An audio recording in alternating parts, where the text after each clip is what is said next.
Well, welcome everybody to the February 2021 general meeting of RRCO. I'll apologize now for my terrible lighting, but there's nothing I can do about it. So our agenda for tonight is introductions and announcements. I will do a report of the board decisions that have occurred since we last reported in October. Then we have a proposal for changes in the RRCO charter and bylaws. And then finally, an RRCO 2021 goal survey progress report. Are there any proposed adjustments to the agenda? Proposed adjustments, I'm not quite sure what that means. I have a comment or a something to discuss. I guess it's an announcement. Okay, if it's an announcement, you could do it during announcements. Jen, does that work for you? Yeah, that's great. I just have only done this once the last month, so I'm not quite sure of your flow and I want to do it correctly. Okay, sounds good. So let's. John, Yes. Claire sent out the letter on the unhoused. Did we want to discuss that tonight? Yeah, I think that should, I don't know if that's an agenda item or falling under announcements. What do you think, Dwight? I will throw it under announcements for now. All right. Okay, and if anything needs to rise from announcements to an agenda item, we can certainly do that. Okay? Yep.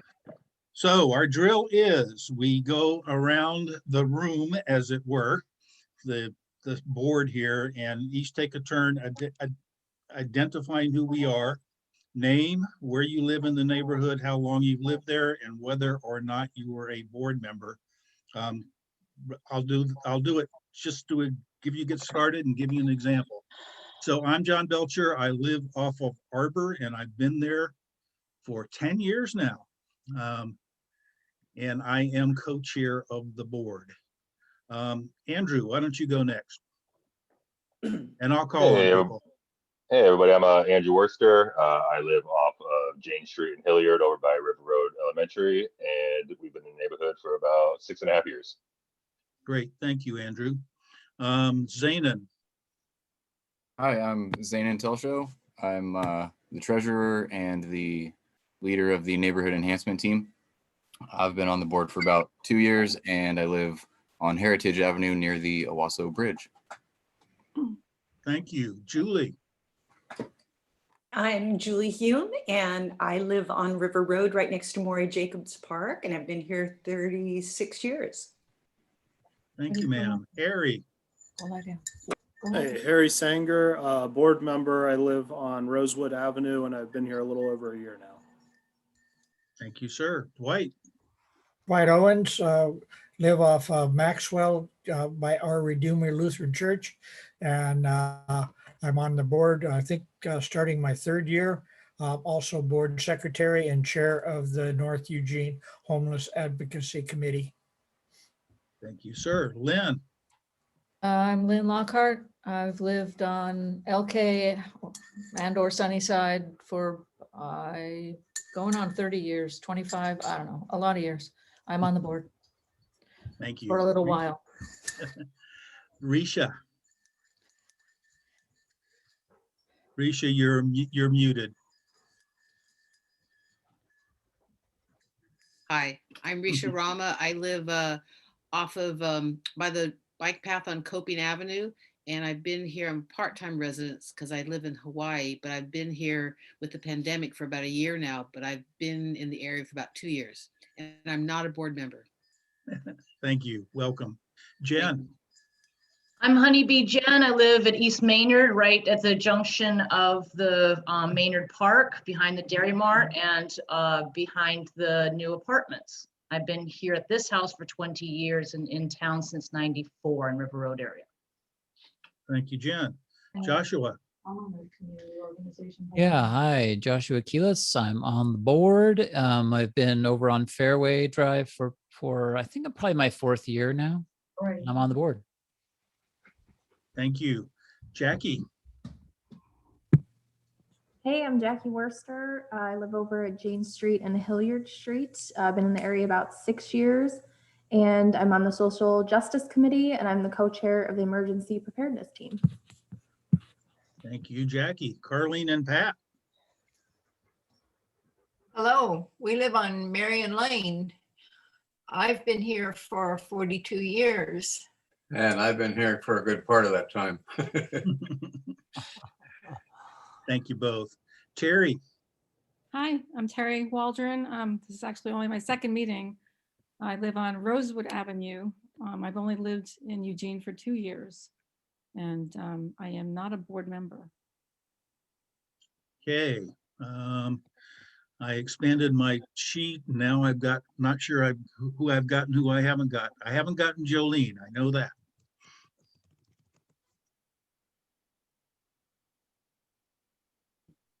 Hello, I'm Jolene Simpson. I live on Hawthorne Avenue and I've lived in the neighborhood for 35, 36 years. I'm on the Social Justice Committee and also on the Homeless Advocacy team. Thanks. Thank you, ma'am. Juliet.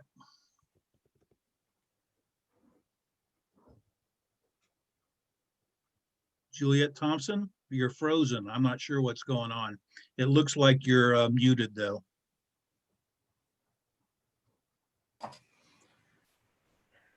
Go on to someone else and let her come back. Okay, yep. Who am I missing? Kelly. Hi, everyone. This is Kelly and Lee Pembleton. We're on River Road, just across from Razor Park, and have been here. We've been in Eugene 4 years and coming up on 2 years in May at this location. And yeah, we've missed past few meetings, but happy to be back. Thank you, ma'am. Let's see. If I haven't called on you, could you raise your hand, please? Roxanne. Hi, Roxanne Riedel. I live on Benjamin Street across from Rosetta Place Park. I've been here for just over a year and a half and I'm not on the board. Thank you. Jan. I'm Jan Spencer. I live also on Benjamin Street and on the board, and I've lived here for 20 years. Okay, one more time, raise your hand if I haven't called on you yet. Margie, let's try again.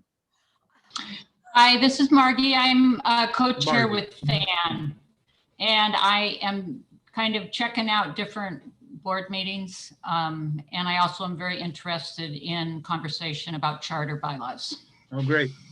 And for those of you who don't know, is the Friendly Area Neighbors. Right, thank you.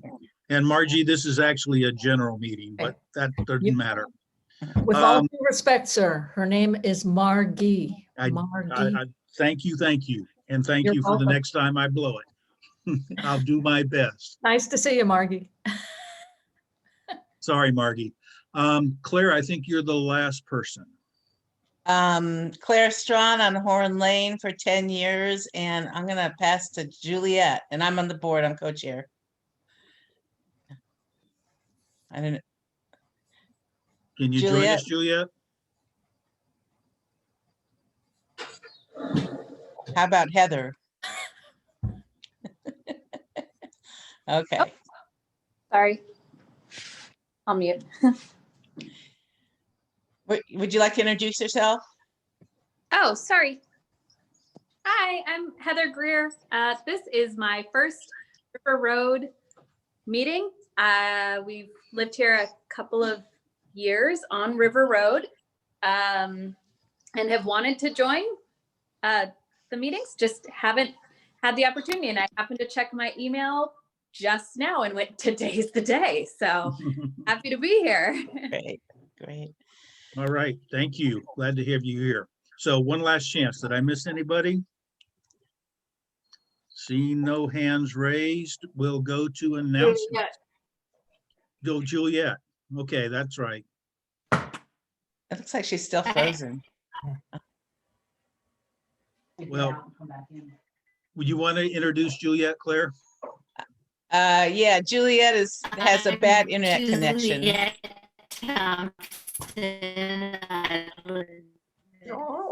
So, but she's lived here for a number of years. Juliet, you're coming through in a very narrow pipe. you're echoey, so we're going to let Claire introduce you. Maybe you should cut out the video and just use the audio. Yes.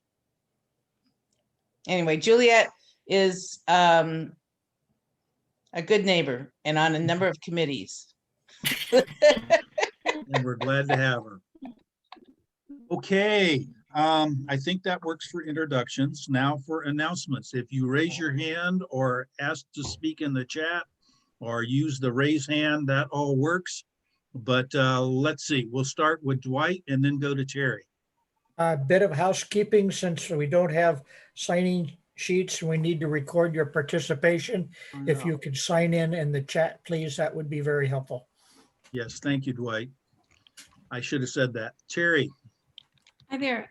This is a general announcement for the neighborhood. I am starting a free tiny art gallery, much like the free, excuse me, book libraries that you see in front of people's homes. This is going to be a free art gallery library. And the concept is simple. If you like a work of art you see, take it home with you, or drop off a piece in the gallery, or do both. I think it's a great community builder, especially during this really difficult time. My background is in art, so retired high school art teacher. But I've announced it on Next Door Neighbors. I've gotten 60 responses from it. There's a lot of interest for it. And the opening goal is March 1st. Where is it going to be located, Terry? So in front of my house, I live at 354 Rosewood Avenue. And I'm going to announce it again on Next Door. And I don't know, maybe Jan can help me. Jan Spencer, my friend, can help me get the word out as well. If anyone has any suggestions about how I can get that We word can out. advertise it in the newsletter if you send me, Jen can send me some Oh, information. great. Yes, I will do that. Thank you, Claire. Okay. That's it. That's my announcement. Hey, Thank Kathy. you, Terry. Kathy, welcome. Would you like to introduce yourself quickly, the usual way? You know the drill. Yeah, so I'm Kathy Martini. I live on the corner of Park and River Road. Thank you. Welcome. Okay, other announcements. Jan. I'm continuing with a series of conversations. I've mentioned before, there's 2 of these conversations on Zoom, and this is a kind of geographically widespread set of conversations. The first 2 was with a woman in Portland and a woman in Los Angeles, and this is all about building resiliency in our communities and our neighborhoods. And the next one is going to be with a woman who works for an organization in Syracuse, New York, of all places. And Yvonne works with an organization called the Onondaga Earth Corps. And this is empowering young people, you know, to learn civic culture, job skills, because in Syracuse, if you're perhaps from a minority, it's not a nonstop easy process to transform, you know, from a kid into an adult. And along with Yvonne, a young fellow who's involved with the Earth Corps is going to be in the conversation as well. These are free conversations. I'll send out the information. But one thing that's particularly interesting is, what if Joe Biden does institute an enlarged, upsized AmeriCorps or Climate Corps, I think is what he calls it. So this is an opportunity to get a little bit of an idea about what this program might look in a local place. So I'm really excited about it because it can provide young people with skills that are going to be really important in a changing world, and it definitely helps serve disadvantaged communities. So this is going to be Thursday, February 18th at 4 o'clock Pacific time. So I'll send the information out, but I'm really excited about this particular conversation. Jan, why don't you include information on how to connect in the chat as well? Yeah, It's in the newsletter. And it's in Okay. the newsletter. Thanks, Claire. But add it to the chat if you would. Yeah, I will. Thanks. Jen, Okay, sorry, I'm multitasking. First day back to work, so I'm trying to make food and be here all when I got home 4 minutes ago. So I'm trying to get some support from the River Road community about being able to protect the Maynard Park so that we can proceed with a River Road Healthy Community Garden project instead of putting in temporary community shelters. There's been no guarantee that these shelters are not going to damage the soil. It would definitely have some negative impact of compacting the soil. There could be potentially some toxins and drug needles and, some unfortunate trash and things like that ground into the soil. And if we're planning to be able to have this River Road Community Garden, which I think is very important for us, and I just saw Neil Bjorklund today, it was 8 and 10 years ago that Jan, Becky, and I, and some others were in front of the board and the city with Jesse Carey Hobbs speaking about being able, and Neil Bjorklund speaking about being able to have this garden. So it's not new on the docket. It's just coming back around for probably the 3rd time. And I think that, call me John Muir, but I really think it's important for us to be preserving all this precious natural resource that we have now instead of trying to temporarily house someone that's not going to fix the housing situation. It's not going to cure COVID. But if we don't protect this land now, it's the last of the big open spaces of natural land to be able to have a really wonderful community garden and to be able to connect with the new housing developed in my backyard and, and River Road community and other people. So I really would like to have some hands raised, some standing up for being able to support this. And I don't know what the next step is to do it. I just would really like to see that happen, please. Jen, would you like us to put that as an agenda item on the next board meeting so we can discuss how we could propose that to the membership? Sure, if that's the best way to do it. I just want to be able to have some protections in place before they say, well, it's not on there now, it's not happening, so we're going to put something else in temporarily. So I just really wanted to have some, Jolene people I don't just know had her hands hand up.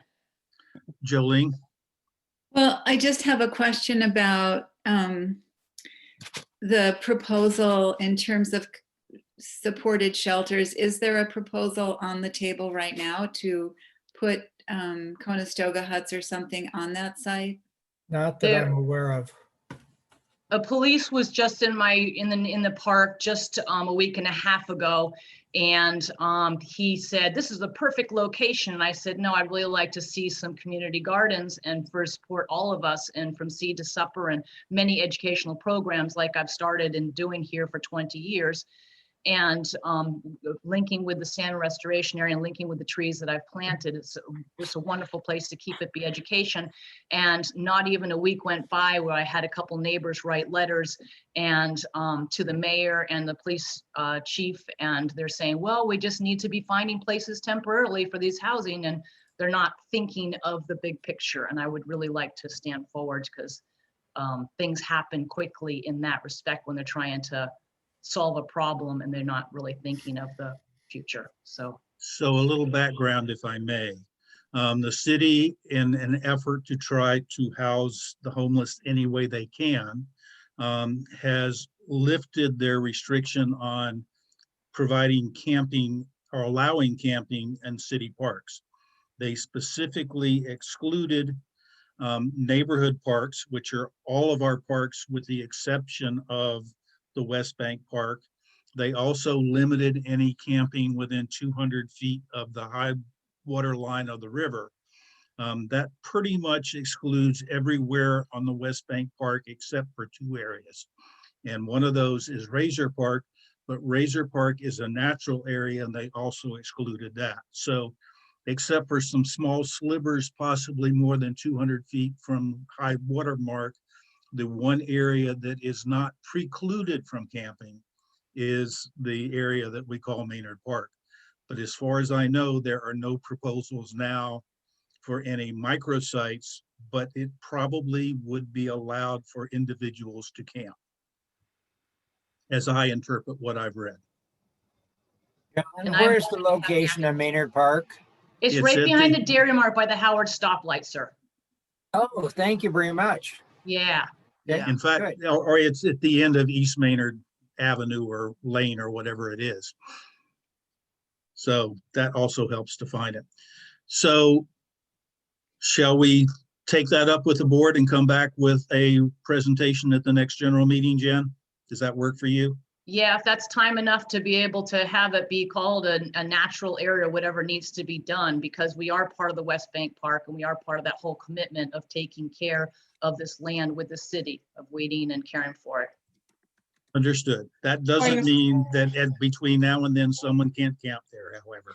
So Jen, I'm unclear about who makes those kinds of decisions, and I'm wondering if you've had this conversation with the Parks and Open Space staff, or who would, if we were to write a letter, who would we be addressing it to? Where does the policy sit? Claire, may I suggest we have that discussion in the board? Okay. But I we heard need that- Jesse Carey. Yeah, I heard Jesse Carey Hobbs is what I was heard that Okay. John told me, but I'm not Thanks. positive. Great. Okay, so we Thanks, will Kelsey. put that on the agenda for the board, Jen, and hopefully you can come and participate with that discussion. That's great. You'll send me more information to know. when. Monday. Okay, A week from it's a today. week from tonight, And I'm coming somewhere? just going like somewhere. this. Right back. Oh, okay, back on Zoom. Okay. Yeah. Someone better send me, because this last meeting it ended up to spam. So I was very grateful that had a few people send it to me. So I'm Okay. getting the message in spam. Thanks. Other announcements? Risha, Yeah, I should be receiving in the next week or two about 200 to 300 last year's seed packets from Territorial Seeds. They can't sell them, so Great. I want to find a way to distribute those. And yeah, Claire. There is a seed exchange at Reality Kitchen, and Mike Brunt, who does the permaculture, Eugene Permaculture Meetup Group, organizes that. But you can drop, I don't know how many you're talking about, but you can drop them 200 off. seed packets. Yeah, Awesome. you can drop them off at Reality Kitchen, and they have a whole system there for seed exchange. Okay, great, thanks. thank you. I've got one. We'll be talking about motions taken by the board, but one of those was to write a letter to the Transportation Department asking them to install a pedestrian activated flash crossing at River Road and Hatton, excuse me, I did it again, at Hatton, because on the 1st of January, one of the residents of Echo Apartments was crossing the street to go over to the Dairy Mart, was struck by a car and killed. The Transportation Department has responded. They are going to submit a proposal for a grant to put a stutter flash in at that site or a little bit north. Met today with two folks from the city Transportation Department, with a couple of folks from the neighborhood, and it looks like there's a good chance they'll get that grant. If not, they'll consider funding it some other way. But they will know within the next couple of weeks, hopefully, whether or not they have a preliminary approval for that grant, at which point they will submit it. So hopefully we're on the way to make that happen. Other announcements?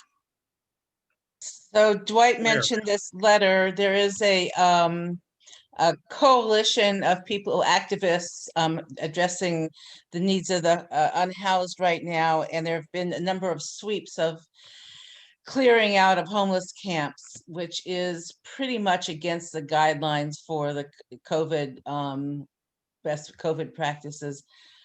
So they're petitioning the city council, and they have a paper. I know it's too much to really go over in this meeting. I can show it to you, with some demands and asking different organizations to sign off on it. I'm going to go to screen share and show it to you.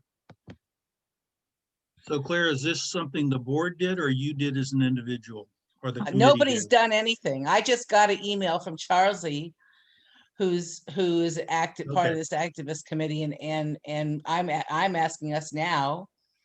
Dwight, did you want to comment on that?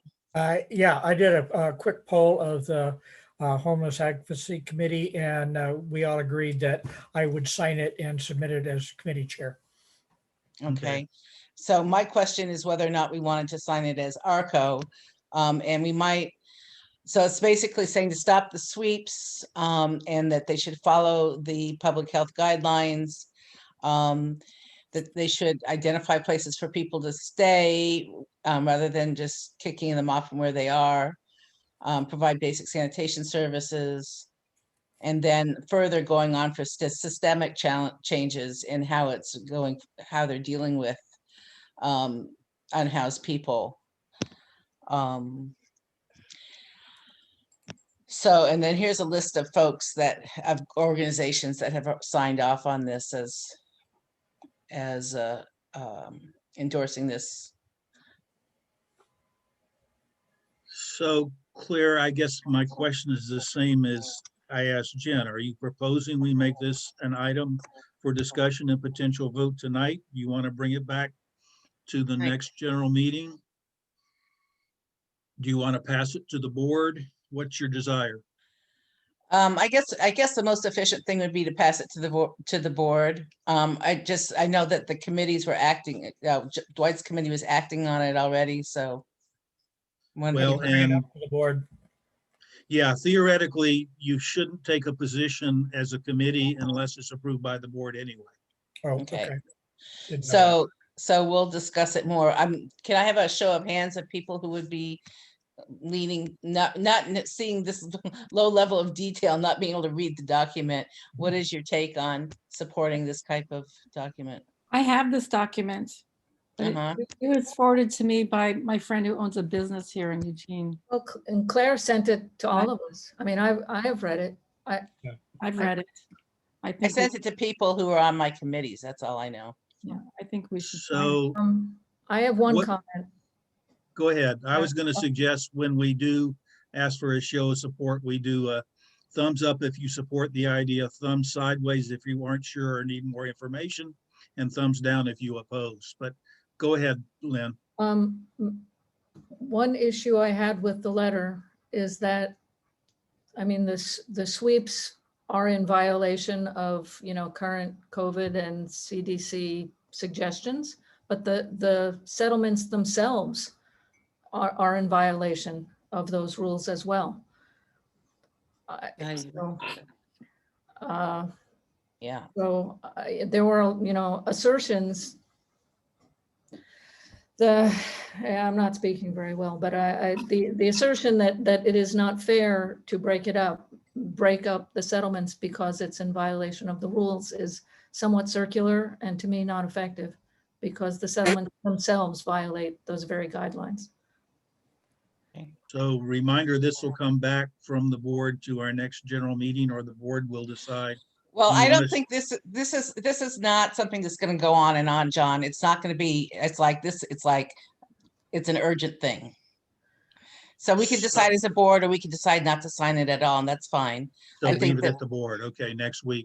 yeah. Do you want a This show petition of is- hands or thumbs now, just so you know the board knows how the membership feels? This petition is actually being brought to the city council tonight, right now at the meeting that's Put going it on. on right now. Yeah.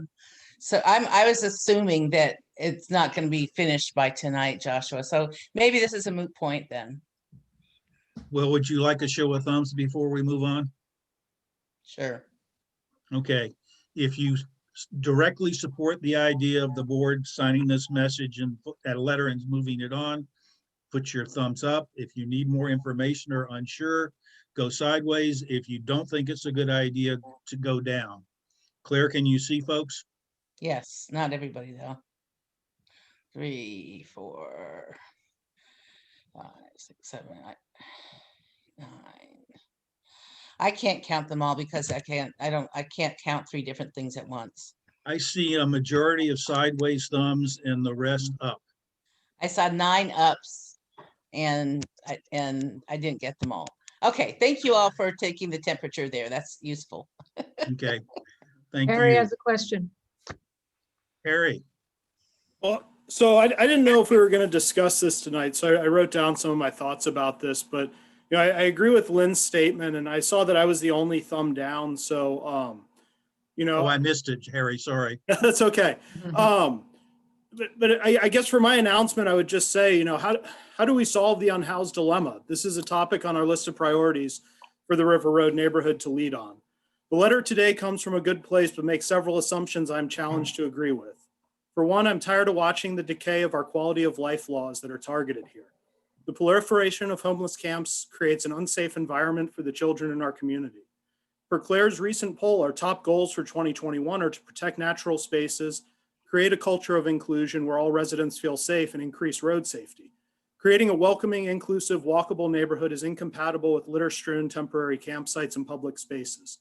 Furthermore, negative language, such as the lack of political will, sets a negative tone in regards to our relationship with local government.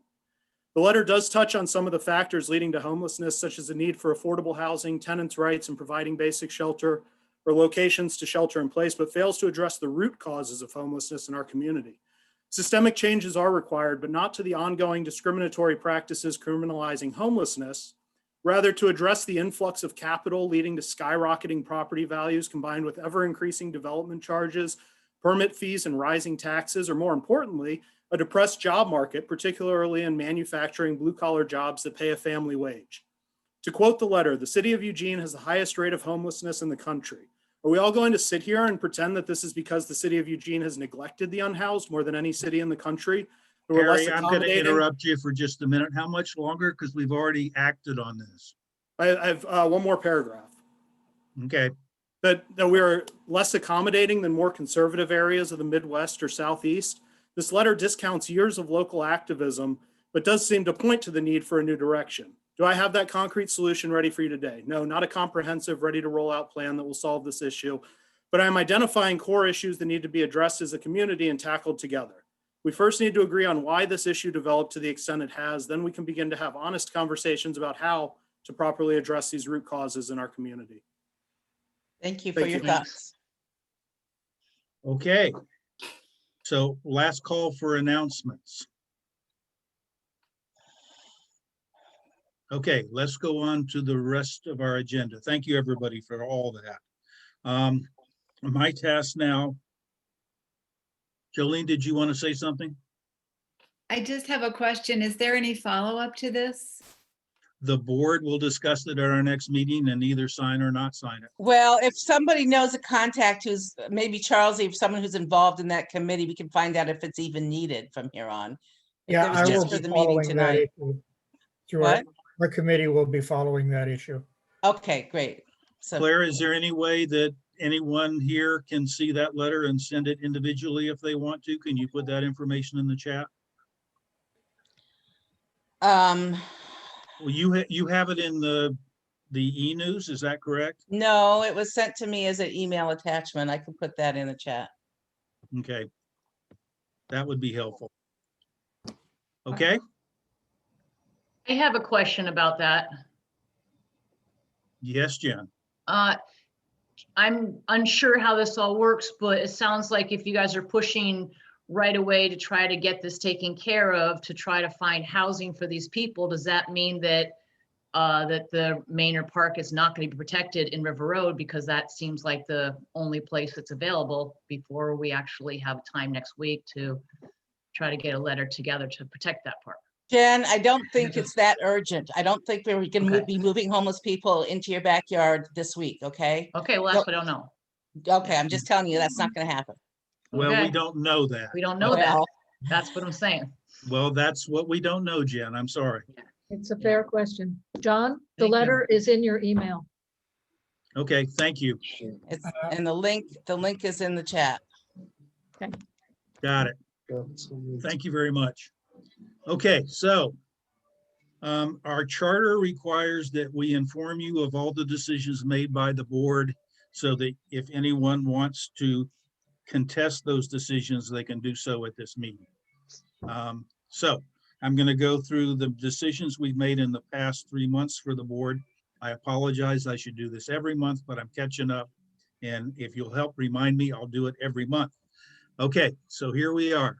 In our November board meeting, we agreed to send a letter to County Commissioners Farr and Bosevich, asking them to discuss with us two funding issues we have in the neighborhood. One of which is that the city only provides funding for us to do outreach to approximately 1/3 of our neighbors, because the council will not fund sending emails or, excuse me, letters or postcards to people who are not in the city. So we've used up all of our alternative funds and we don't have a way to send anything out now.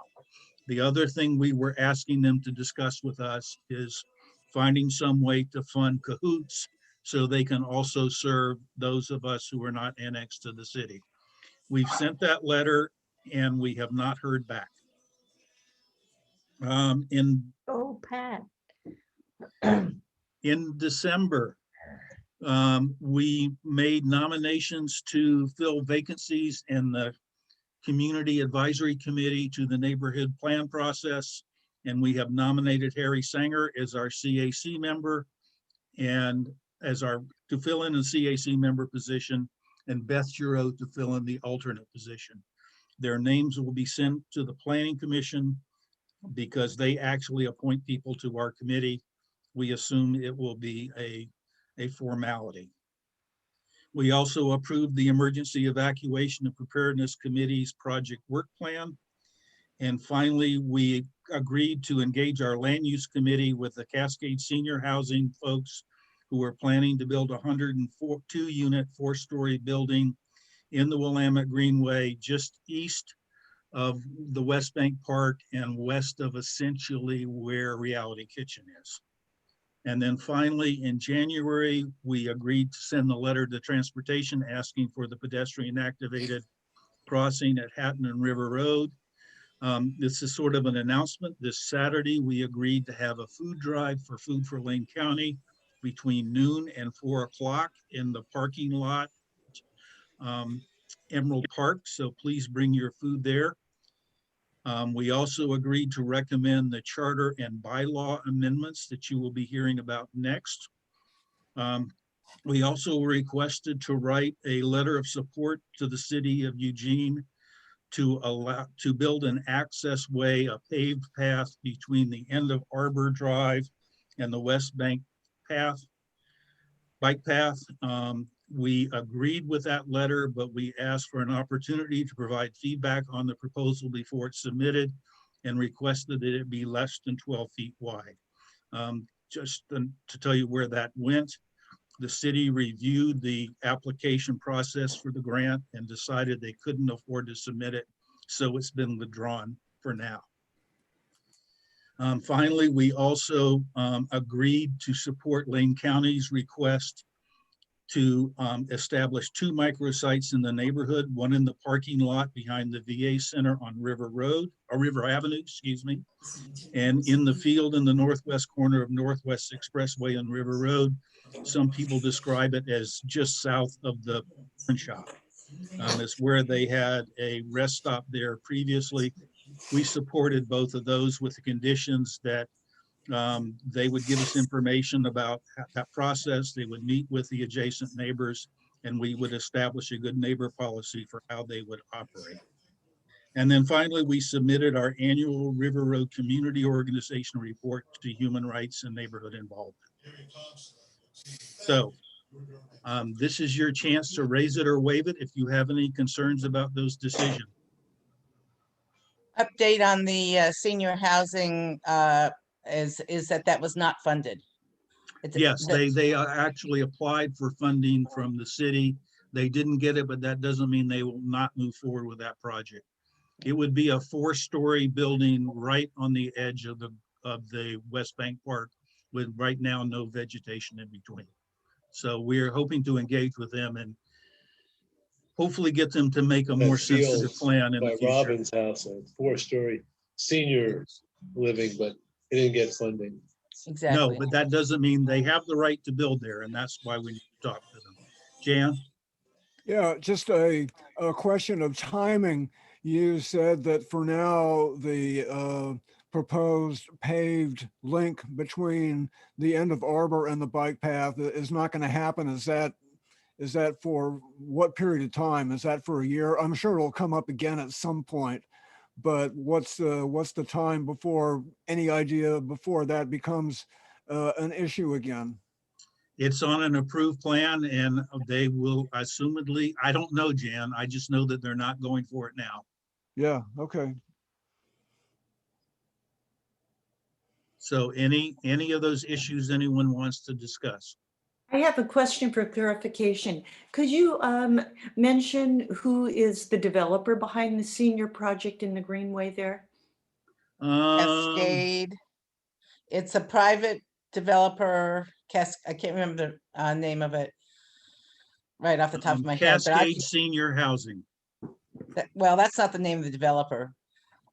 Julie, I can get back to you on that. Very good, thank you. I was just wondering if they were following good neighbor policy and meeting with anybody in the neighborhood regarding their potential plans before they submitted to the city. Well, they said they had met with us, but they hadn't. They were applying for a grant, and in the grant, they said they met with us, and they haven't, so. So we're going to pursue it, and Julie, I want to talk to you about that and forming a committee. Very good, thank you. They have not submitted any plans or proposals to the city yet. Thank you. Because it's an allowed, no, that's not true. They will have to get a Greenway permit, so there will be a hearing. Okay. Moving on, I believe our next discussion is the proposed changes to the charter and establishing new bylaws. Heenan. All right, thanks, John. So I think it was back in July, we initially established the Charter Review Committee, which consisted of Harry Sanger, Lynn Lockhart, John Belcher, and myself. And we set out to... What? This guy's... set out to... Excuse me, Rick, could you mute your mic, please? Go ahead and mute yourself if you're not speaking, thanks. So we set out to basically establish some bylaws in addition to the document that we know as the charter. So we've spent the last few months sort of massaging these documents, knowing that the whole time it would ultimately be subject to approval by the executive board and now the membership. We have approved this set of changes to the charter and the bylaws document in the board. And the current step is to get approval from the general membership before submitting this, submitting these documents to the city for approval. So it's a long process, and we're still right in the middle of it. Where we're at right now is I'd like to present a document that explains the actual changes that have taken place. And these documents were made available on the RRCO website a couple weeks ago, but I just looked back at the website this evening and I saw some changes had been made. So can we get a quick update to the general membership of where these documents can be found from either John or Joshua? Can you help with that? We have posted it on the neighborhood's webpage. It's under, I would have to look, but I think it's under projects. And in that projects, there is a paragraph that talks about the document that explains the changes, the old charter and the proposed charter and the bylaws. And we published that in our e-news. So everybody should have a link to where they should be able to find it. Okay, thanks, John. So I'll just go through the details of the changes we made real quick here, and we'll get right to it. So over the last couple of years, RRCO has had a few discussions that reference the organization's bylaws. For example, one board member asked if we would be allowed to increase the number of RRCO board members from 9 to 11. Changing this detail in our charter would require lengthy approval process from the membership and the city. If this stipulation had been found in our bylaws section, we would have had much more freedom to make the changes.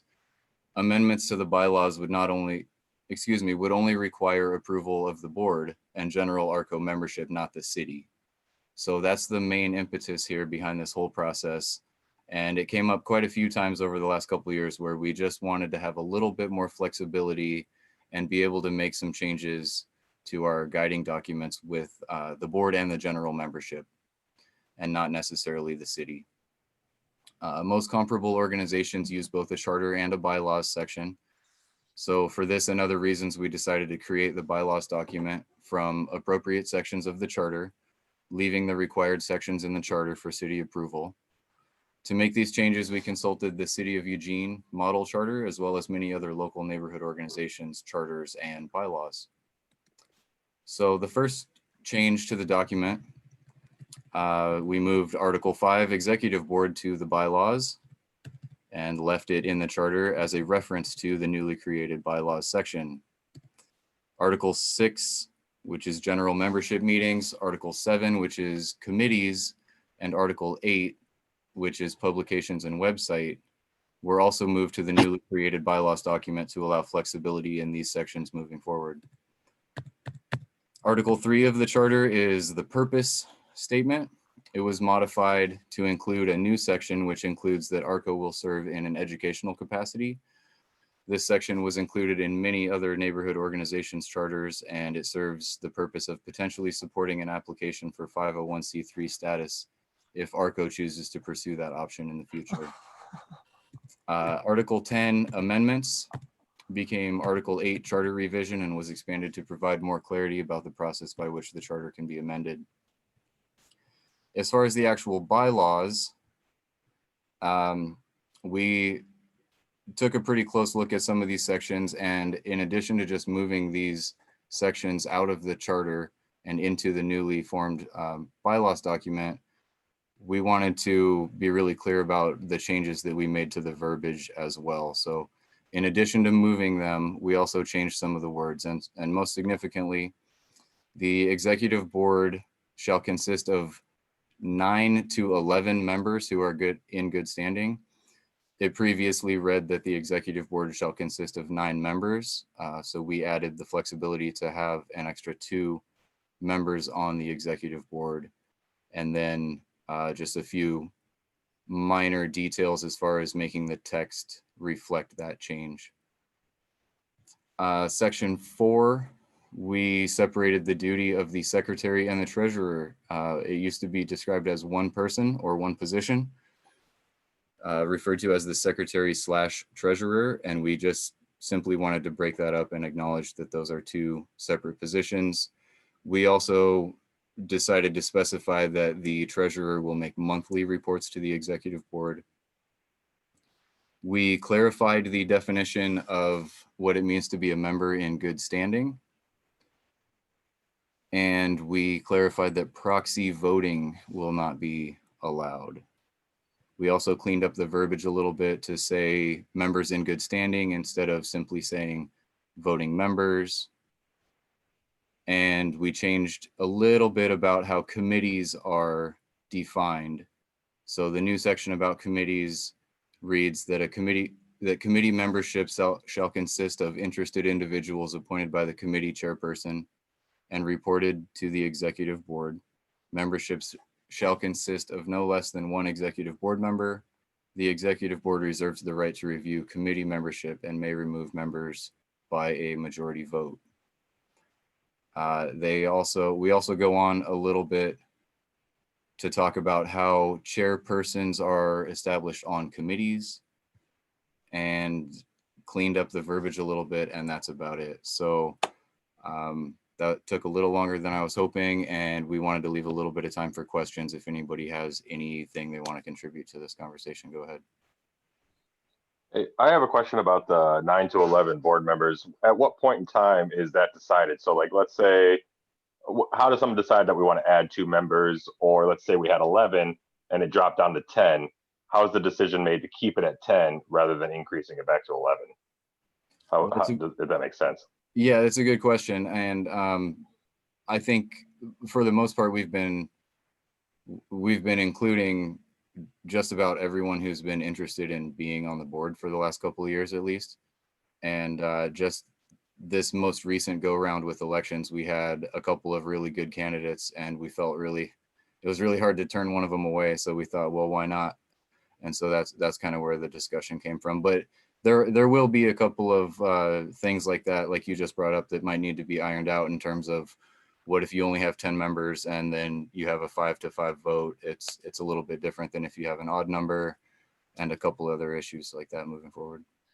Yeah, maybe I misunderstood the statement. Maybe you were stating that we're going from 9 members to 11 members rather than having 9, 10, or 11 members. Maybe I misheard it. I think if I can explain what I think, we basically just changed the language to say that instead of electing 4 members one year and 5 members the next year, we would elect 4 to 5 members one year and 5 to 6 members the next year. So if there is a possible open space, then we can add 1 extra person to any particular election cycle, but it doesn't necessarily mean that we're going to like have a emergency election, I think, in the middle if we don't have enough members. I think that was kind of the thought process or the discussion as I remember it. Yeah, thank you. Cool. Thank you. Anybody else? Julie has her hand up. I do. I just had a question only because it came up this evening. With RRCO having so many wonderful active committees going on right now, I'm just wondering if these bylaws are going to be spelling out specifically what those committees can or cannot do in either a general or specific way in terms of representing RRCO, and what that process might be. If this might be a timely kind of item to start thinking about inclusion while we're looking at those bylaws. Yeah, thank you, Julie. That's a really good point. And during this whole process, we never really changed or discussed the amount of authority that a committee has. And so that stays exactly how it was spelled out or not spelled out previously. And I'm not exactly familiar with how that is addressed in our charter at this point, but I appreciate you bringing it up. John, go ahead. Yeah, the current charter and the bylaws, if amended, state that a committee cannot take a position for the board or the membership unless approved by the board. And is that new verbiage or is that how it's always been? Do you know? The way it's always been. Okay.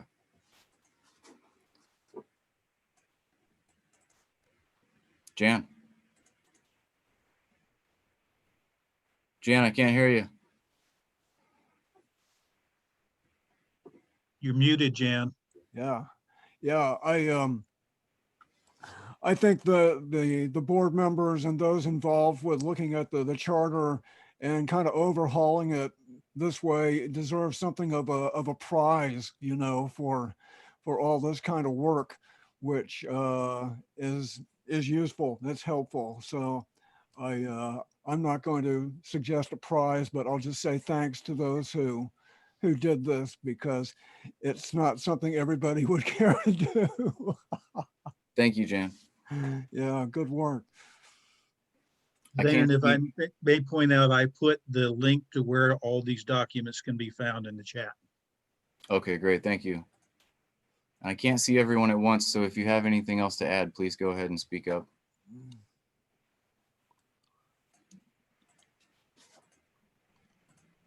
All right. Well, I guess at this point, we just need a motion on the table. Is that right? Correct.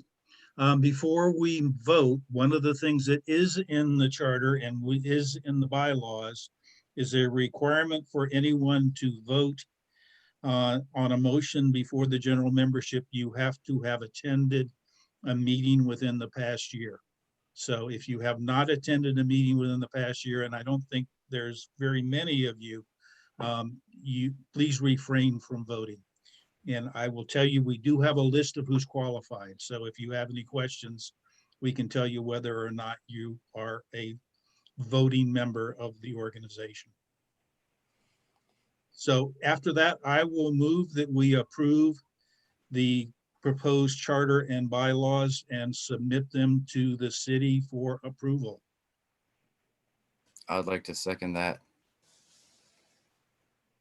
So you would call for discussion now, Zena. Oh, excuse me. I would like to call for more discussion now. If there's any. I don't see anyone. I don't know if I can see everyone. Please speak up. I think that's discussion. I say, great job. Do it. Thank you, Jen. Appreciate it. Yeah. So now can I second that, John? No, well, you could second the great job, but maybe it's time to call for a vote. Okay. So shall I? Yeah, however you want it to go. Go ahead, please.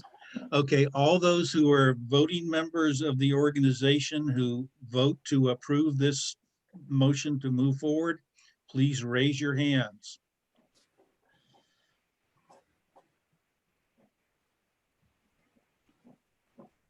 One, 2, 3, 4, 5, 6, 7, 8, 9, 10, 11, 12, 13, 14, 15, 16, 17, 18, 19, 20, 21.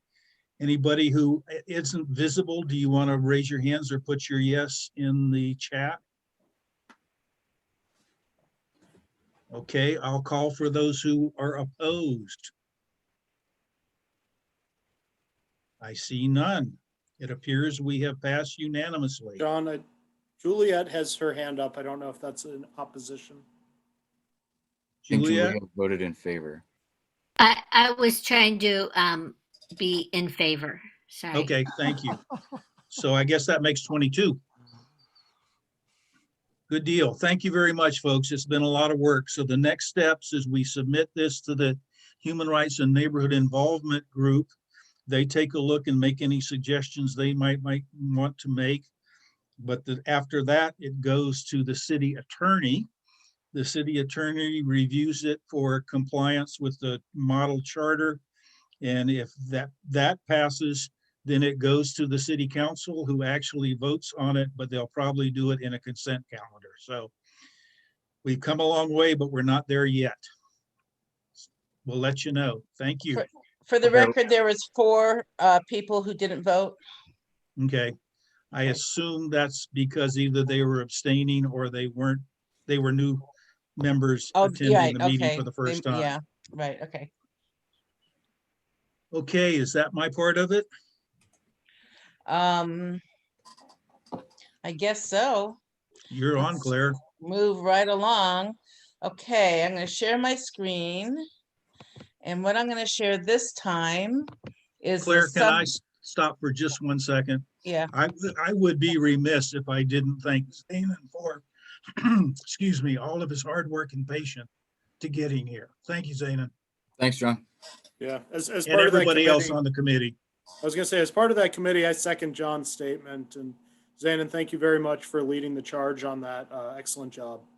You're welcome. Thanks, guys. Looking forward to next item of business here. Okay, so as you all know, we had this whole goal setting process, and then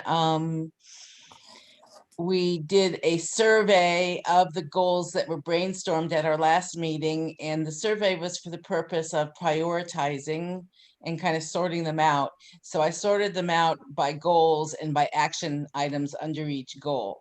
So these are what in order of priority, the goals that people felt were important. The top 3 being protecting your natural spaces, creating a culture of inclusion, increasing road safety. And so there's a lot of really good intentions and things to work on here. And the good news is that we have much more community involvement in action committees than we have ever had, and which is really exciting. So I wanted to show how I've been organizing this. For each goal, there's a bullet list of ideas about action items to implement them. So what I've asked is for it's the action items that were brainstormed in the meeting, and then action items that were suggested in the survey. And so I asked people who are leading the committees that address these action items to speak for a few minutes about these specific goals in relationship to the work of their committee. How is your committee going to help us meet these goals? So first up is the chair of our neighborhood enhancement team, Zanon. Oh, hi, everyone. I get to talk again. So honestly, protecting our nature spaces is pretty much the main reason I got involved with RRCO in the first place. And I'll be the first to say that there are a lot of things that we could be doing that we are not currently doing. So as the neighborhood enhancement team leader, that to me is, it indicates that I need to get busy. Maybe now that I'm done with this charter stuff, I can have more time to put this together. But protecting our nature spaces or preserving our nature spaces really, in my mind, kind of boils down to a couple of things. The first being habitat restoration and garbage removal, which is something that we partner with the city already to accomplish in certain areas around the Greenway. And it's mostly limited to the areas that are along the river. Those are the majority of the nature spaces in the River Road area. But that's not to say that all of the nature areas worth protecting are along the river. That's actually something I'll get to a little bit later on. So one of the things that I really wanted to do to satisfy this goal was to make sure that all the different nature spaces in our area are protected under agreements with the city. So the city has opportunities for specific areas to be covered under adoption agreements, and whoever adopts that, whether it's an organization or an individual, usually agrees to host 2 work parties each year.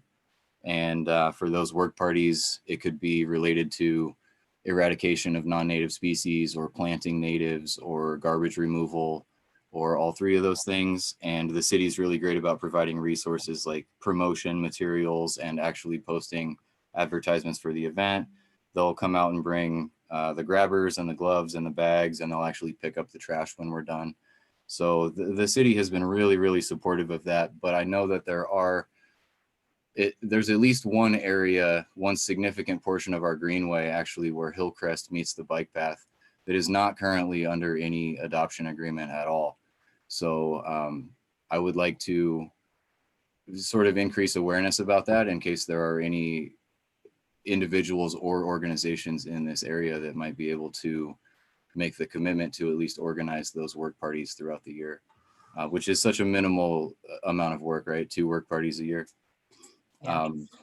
And then the other part of protecting our nature spaces, unfortunately, is the part that I'm learning more and more about every time it comes up. And that has more to do with development and alternative uses of the space that we consider in nature spaces, like Maynard Park is an example right there. So one of my goals, or one of my action items to accomplish this goal in the next year or so, is to do a more detailed survey of the nature spaces and the parks in the area and figure out which ones are good candidates to be adopted or to be receiving a little bit more attention, I should say.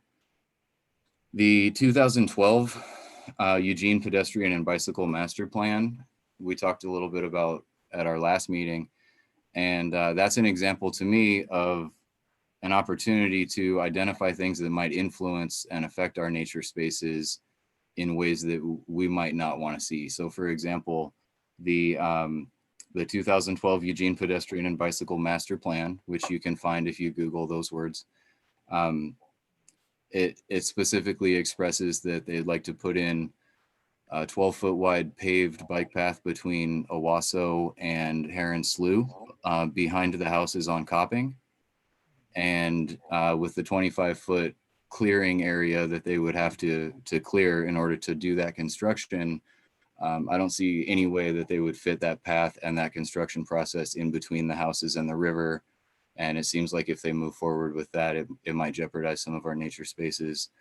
So simply becoming aware of a plan like that, which happened all the way back in 2012, but is still sort of could pop up again any minute, as it was slated for a 20-year time frame.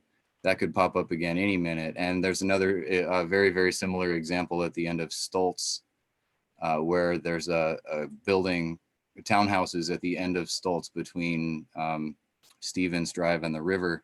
And the 2012 pedestrian bicycle master plan also has the bike path slated to go in between those townhouses and the river. Oh, And if you look at the map, there's just absolutely not enough space for that to happen.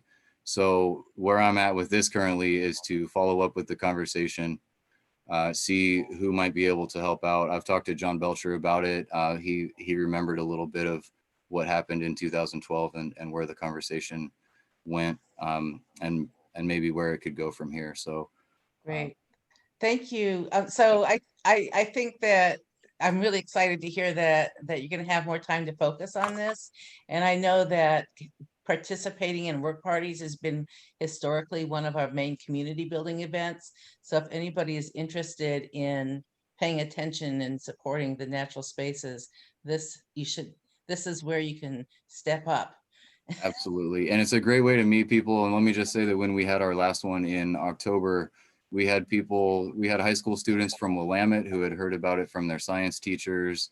We had people from all different communities in the Eugene area coming to our neighborhood to help us pick up trash along our river. So it was really a great way to do it. Time to pull that English ivy also. Yeah. Thanks. Is there any discussion about that? I can't see the room. So if someone who's doing that wants to check on discussion, questions, comments. I see a couple comments. I will add my email address here too, if anyone has anything specific they'd like to say to me about the neighborhood enhancement team or the nature spaces. I would like to be on that if I could figure out, then if you could tell me how to join that work party. And I'd like to be on the enhancement committee, actually. Okay, great. What we should do is set up a way that people can sign up for it from the newsletter. And we'll look into even potentially having a link on the website or getting opportunities for people to join out there. Yeah. Yeah. I suggest, Terry, if you're willing, put your email address in the chat and we'll contact you. So I'm very new to this, obviously. How do I join a committee? Because the enhancement committee is something in particular. You just did. I just did. All right. That was easy. I'll put my email here too. Good. That way we can get back to you. Do I send that to Zanin directly or? Yeah. You could do that, yeah. And I just posted my email address to everyone there regarding the neighborhood enhancement team. Okay. Thank you. Thanks. Jan, did you Any want other to add? comments before we move on? Go ahead, Jan. Yeah. Yeah. I would, thanks Zanin again. I knew about the proposed bike path to the Owasso footbridge. I knew about that, but I'd never heard anything before about their Riverview Apartments. There's just, and I oppose a new bike path. If they took out a 25-foot wide right of way, it would just doom, the best part of some really nice woods down there. So, but I think it's important to say what use agreements we already have, and I'm not even totally clear on that. I know I have a use agreement with the city for the Filbert Grove, and I know Becky and probably Julie have for Razor Park, and I know Jen has been very interested down there at the north end of the Greenway. Do you know what the current agreements are? We don't have time to really go into that level of detail here, but I think that is a good to-do item for the committee. Absolutely. Yeah. Okay. Along with the neighborhood plan, looking at the greenway protection criteria. Yes. Great. Anything else on that? Okay, then. We're not gonna, I got something. Go ahead. So, yeah, I just texted into the bar here and that I've scheduled a mulching party and weeding and waiting for a trailer to show up so I can go get cardboard. But we just got chips delivered from the Mary Street Bridge downriver up to the Maynard Park to be able to mulch those 3-4 pollinator gardens. And so the first work party is coming up in 2 Sundays, the 21st from 2 to 5 p.m. So people can meet right there at the Mary Bridge at the first pod there, and hoping to collect some of the ecstatic dancers from Mike Myers' Halcyon to Mary to be able to come down to and just, get people can do it once they learn what's the project is, then they can come and do it social distance. They can go and walk their dog. They can feel like they can, you know, pay it forward for the pollinators and get their hands in the soil and be able to do it. Doesn't have to be everyone together in one scheduled thing. So that's the way I'm trying to set it up. Bring your own bucket, get the chips, put it down, you know, once I get the cardboard down there. So Thanks, Jen. That's great. Yeah, if anyone else has a trailer that I can borrow too, I'm having difficulty locating the one I usually get. So let me know Okay. in the next week. Thanks. Okay, so the second goal and priority is creating a culture of inclusion. And this is really the mandate of the Social Justice Committee. Can you mute, Jen? Somebody can. Oh, sorry, I thought I just did. Okay. Thank you. So the Social Justice Committee has really taken this up and had proposed most of these action items here that you see on the list. In our last meeting, we actually realized, oh, look, we're doing these things. So, so that's good. Does anybody else in that committee want to give a brief report of where we're standing? Maybe Jolene or Juliet. Sorry to put you on the spot. I can do it. I can start. Okay. I'll try to keep it to 1 minute. So let's see. One of the things that we're pursuing is wanting to establish lines of communication, I would say, with Lane County and the Sheriff's Department in terms of establishing a Citizens Oversight Committee. And we're creating a letter that's being sent to the City of Eugene ad hoc committee looking at police oversight for the City of Eugene. And I think this is a committee that's spearheaded by the NAACP. So our effort would be to maybe learn from what that committee is identifying and have another conversation with the Sheriff's Department. We also want to push as has been mentioned, the Lane County to come up with funding to allow for other kinds of resources besides just supporting a police force response and looking at cahoots services in the neighborhood. So that's one thing. Thank you, Jolene. At our last meeting, we discussed the fact that communities of color have a much lower proportion of vaccination rates, and we made a little strategy about how to reach out to our Spanish-speaking neighbors on how they can get vaccination information, and particularly older people who don't necessarily have computer skills or cars. So if anybody has ideas on that, we're reaching out to the Rio School, and we're making some little flyers to put it into this to the Latinx businesses and church. Anybody? I can't see if anybody has their hands up, so call on someone if they do. Okay. Any other discussion of this? I want to see a dog park. I would spearhead that. I think it's important. I really do. So I pulled this slide up here to show you that the dog park made the list, but it's at the bottom. And part of that is because it wasn't part of the conversation that we had at the meeting that you weren't able to make it to. So I don't want to discourage you. I think anytime that someone comes forward to do the work, that's when something happens. I'll do it. I don't know what to do though, but Well, that's a good question. I don't know what to do. Give me some advice, Claire.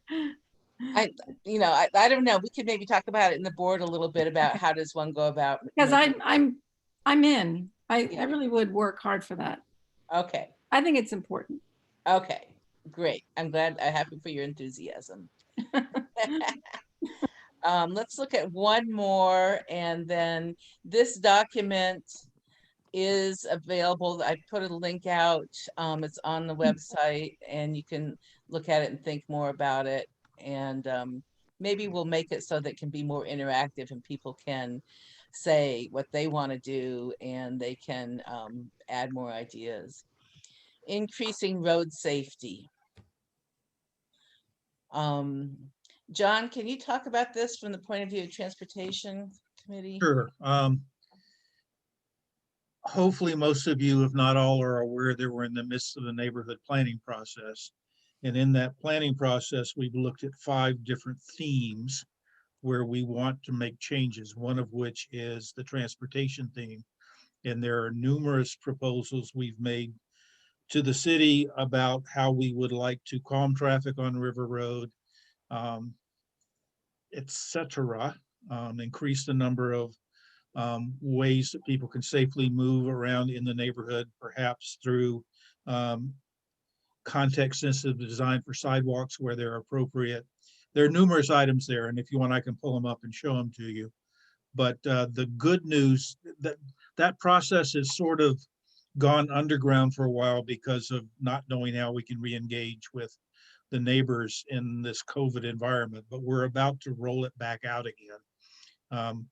We're going to start by having another neighborhood-wide meeting on Zoom to talk about the community standards and give folks an opportunity to see what those are like and get some feedback and interest in participating in those. But as far as the transportation is concerned, the next step is we're going to bring those proposed action items, policies, and goals to the board for their review and approval, and then from there we'll bring them back out to the general membership. So that in a nutshell is the process. But do you want more detail? I can bring them up.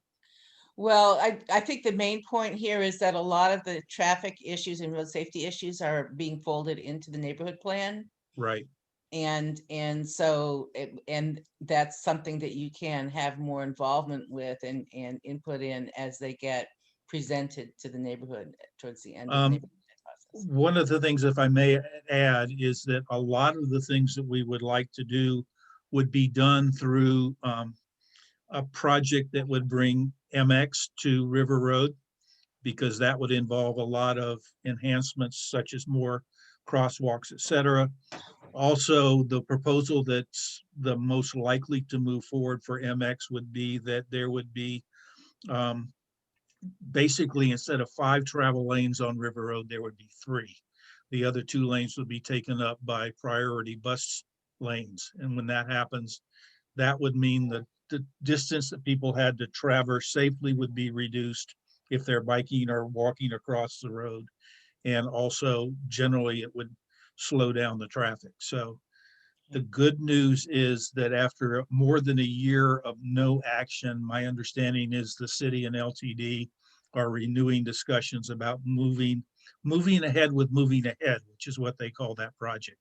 So that, coupled with the fact that we now have a Democratic House, Senate, and presidency, the opportunity for infrastructure bills passing are enhanced, and they're even more enhanced for our congressional district because the gentleman who's in charge of the House Transportation Committee is Peter DeFazio. So cross your fingers, folks. Heather had her hand up. Hi there. Yeah, I just have a kind of general question. It was mentioned earlier that there's going to be a new pedestrian crosswalk. And I see that there's some bullet points on here that talk about that as well. Have there been conversations about how to improve? I have 3 kids getting ready for bed, sorry. Has there been any conversation about how to improve the safety of our existing and planned crosswalks across River Road outside of the new lane safety and development that you're talking about? First of all, a bit of clarification. The city is applying for a grant to construct that crosswalk. It hasn't been approved yet, but hopefully it will. Yeah, I've definitely heard some concerns about the crosswalk that's near Stoltz, for example. And hopefully there will be a discussion and review of that one, because it does seem problematic, especially now that the pot shop has come in and it's generated a lot of in and out traffic that wasn't there before. So we're aware of it. We haven't initiated that discussion yet. Thank you. Okay. We have time for one more. Reducing ecological footprints in River Road, having to do with, this is, Jan, this is your goal item, and you have 5 minutes to discuss these things. Sure. I would identify that this overlaps a good bit with a couple of other items that are on this 13 topic list, like food production. It's definitely a part of that. And I would consider it to be also overlapping with preparedness as well. But the whole idea here of reducing eco footprints at a personal level and also at a societal level, reducing our ecological footprints would mitigate a lot of the issues that we have before us historically, like climate change and species extinction, and even other issues like social, political, economic disequity. From where I'm coming from, our economic system pretty much calls the shots. And as long as we feed the economic system, this is what it does. So reducing ecological footprints both lets us ideally more prioritize where we put our time and money. But if we don't buy the stuff that doesn't fit in a sustainable future, then probably the market will respond a lot like tobacco and some other So types Jen, of I'm going to interrupt you here real quick. The question is, what are our action items as a neighborhood? Yeah, well, these are the ideals that can perhaps inspire people to take action, because people can take action in their own homes with no legislation required. But what this could look like more at a neighborhood level, I could see, for example, in the newsletter, the RRCO newsletter, we do have a little new column that talks about resilience, and about eco lifestyles. That's something kind of new. And the preparedness resilience committee, wow, there's a lot of movement there. We had a really good Zoom meeting last week that takes in the idea of reducing eco footprints. To me, it does, and food production as well. I know that Jen has brought more to our attention the idea of turning some of Maynard Park into a community garden. That would be a wonderful project that I think there'd be a lot of people who would participate in that too. And as you know, Claire, for the last 15, 18 years, we've had site tours in the neighborhood to visit properties, permaculture type properties, where people are producing more basic needs at home, like food, energy, water. And when the virus goes into the rear view mirror, and we can meet more in person like we all want to do, I fully intend to be organizing site tours in the neighborhood, as we've been doing for years, to show people what other people in the neighborhood are actually doing to be more prepared, to grow more food, to reduce ecological footprints. And I think that RRCO could include these kind of topics ongoing as part of meeting agendas as well. Great, thank you. And just to give a shout out to, in the resilience committee did cool things like making container gardens and giving them to Head Start last year.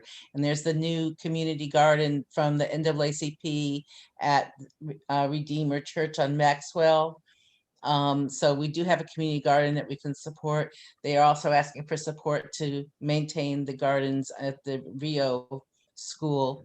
So if you're interested in this type of stuff, Jan is the person to contact to be part of the resilience committee. Yeah, and it's just as you said, Claire, with this type of initiative having, I wouldn't say so much of a formal, but with the blessing of RRCO, that provides us with a little bit more of a platform to take initiative with communities of faith in the neighborhood and also the schools too. Okay, thank you. So Claire? clear, yes.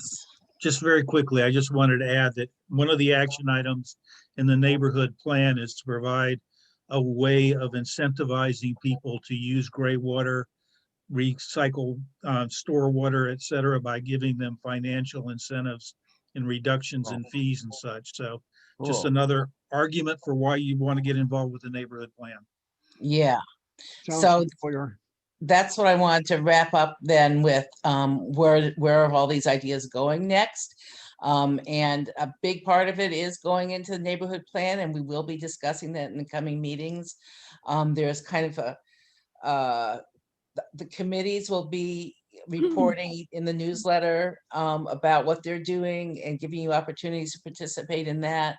And if there are items in these goals and action items list that really excite you and there isn't already a committee, you are certainly encouraged to talk to the board about figuring out how to start a committee or start a work group or start an informal couple of folks to work together. So I'm going to wrap it up there. Just to say one exciting thing that came out of the survey is that somebody volunteered to be a social media coordinator, and I have to follow up with that person. I don't even know who it is. So I'm excited about that. Any other conversation for tonight on these? Yeah, let me remind you one last time that on Saturday, please bring your canned goods or donations of money, if you'd like, to Food for Lane County by going to Emerald Park's parking lot, 1400 Lake Avenue, between noon and 4. We'll have a canopy placed there in barrels to collect your donations.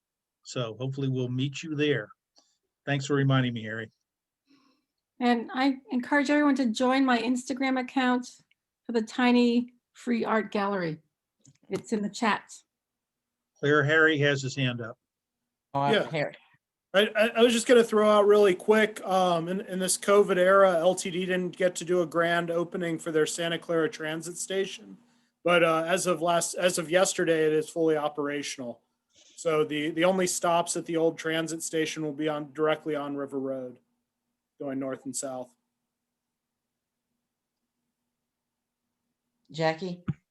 Yeah, a quick plug for the emergency preparedness team. We have a lot of exciting, we have people that have volunteered to research different trainings and organize collecting information to share with our neighbors about emergency preparedness. So if you'd like to hear more about that, you can either complete the form that I put in the chat or send an email to emergencyprep@riverroadco.org, which is also in the chat.